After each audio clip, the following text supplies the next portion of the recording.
السلام علیکم ناظرین، ٹی این اردو نیوز میں آپ کا استقبال ہے اور آپ دیکھ رہے ہیں یہ خاص خبر۔ عبدالرافع ذکی معتمد جامع مسجد اور اسٹاف رپورٹر روزنامہ منصف کی جانب سے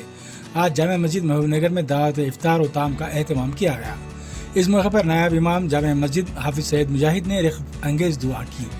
اس دعوت افطار میں محمد احمد علی ثنا صدر انتظامی کمیٹی کے علاوہ محمد اسحاق سیٹھ خازن، محمد کلیم سیٹھ، سید سلطان اراکین کمیٹی کے علاوہ ڈاکٹر ناصر بن احمد بابر شیخ ریاستی قائد کانگریس پارٹی، محمد محسن خان ریاستی قائد BRS، محمد تقی حسین کنوینر ملی محاذ، محمد عبدالعلیم صدیقی سینئر جرنلسٹ، ظفر پہلوان، جہانگیر پاشا قادری الکاظمی، محمد مسیح الدین سابقہ کونسلر کے علاوہ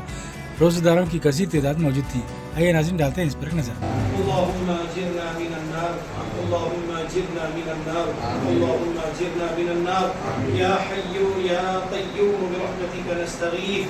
يا ارحم الراحمين، يا اكرم الاكرمين، يا رب العالمين، يا رب العالمين، يا رب العالمين، پروردگار عالم